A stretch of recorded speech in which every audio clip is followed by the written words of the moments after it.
Excuse me, miss. Can you please point me in the direction of the protein powder? Yeah, absolutely no problem, but would you mind pulling your mask up for me over your nose and your mouth, please? Oh yeah, my bad. I just wish all this COVID stuff would be over already. Like, I just want to go to my parties, dude.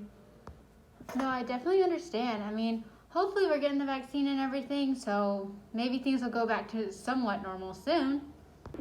Oh yeah, that like COVID shot? No thanks, I'm not getting that. I've heard that, it causes all kinds of problems. I'm sorry, what did you say, sir? Oh, ma'am, I said that it causes a lot of issues. It can cause like infertility and you can get COVID and stuff. So instead of getting the dead or weakened strain of the virus, you're actually just getting an mRNA sequence that triggers a protein. In this case, it's called the spike protein that is found on the coronavirus. And this just allows our immune system to go ahead and trick ourselves into thinking that we've already been contaminated with COVID without actually having COVID in our system. Well, I heard it's still not safe. There can be some serious side effects like anaphylaxis, and yeah, it just came out too soon. It's just not safe. I don't know what the health personnel is even talking about. Sir, do you mean anaphylaxis as in anaphylactic shock, as in allergic reaction?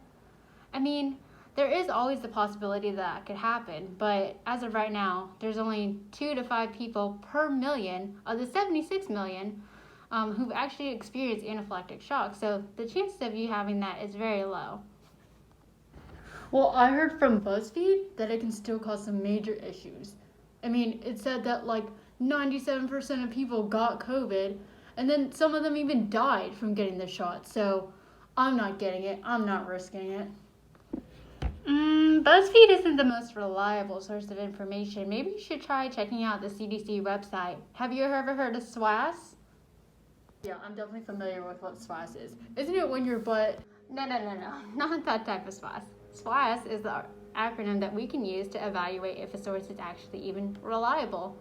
So S, is it still relevant? Who, attention grabber, sources, statistics. Is it still relevant? COVID statistics are changing all the time, so to be up to date is really important. Who is writing this? Is it even someone who's a scientist or credible enough to speak on this topic? A, attention grabber. What does the title say? Is it something that wants to generate a panic, or is it something that seems mildly reasonable? Sources. Do they use sources from the CDC, any type of statistical analyses? And then S, statistics. Statistics can say anything that you want. It's all about using the correct type of test to evaluate your results. Oh, SWAS. Thanks for all the information on how to evaluate those sources that I often see on Twitter and Instagram. But I'm still not getting the vaccine.